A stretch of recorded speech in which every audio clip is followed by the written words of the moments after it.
Hey there, everyone. Welcome back to our channel. Today, we're going to dive into the fascinating world of aerodynamics and explore how airplanes fly and work. So, let's get started. Airplanes are amazing machines that defy gravity and take us to new heights. But have you ever wondered how they manage to stay up in the air? Well, it all comes down to a combination of physics, engineering, and a whole lot of science. When an airplane takes off, it uses its engines to generate thrust. This thrust pushes the airplane forward, creating a difference in air pressure between the front and the back of the aircraft.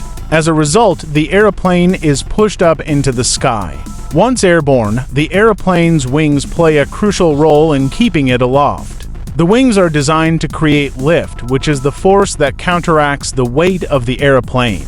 This lift is created by the air flowing over the wings, which causes the air to move faster over the top of the wing than the bottom. This creates a difference in air pressure, with the air above the wing moving faster than the air below. This difference in air pressure creates lift, allowing the airplane to stay airborne. Another key factor in an airplane's flight is its stability. The airplane's design ensures that it maintains a stable flight, even in turbulent air. This stability is achieved through a combination of aerodynamic forces, such as lift and drag, and the airplane's weight and center of gravity. Now, let's talk about the control surfaces on an airplane.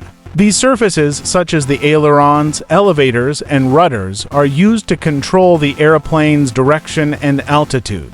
By moving these control surfaces, the pilot can change the airplane's attitude and flight path. Finally, let's discuss the engines. The engines are the heart of the airplane, providing the thrust needed to take off, climb, cruise, and land. Without the engines, an airplane would be unable to fly. So, there you have it. A brief overview of how airplanes fly and work. I hope you found this information fascinating and informative. If you did, please give this video a thumbs up, and don't forget to subscribe to our channel for more interesting and educational content. Thanks for watching, and see you in the next video.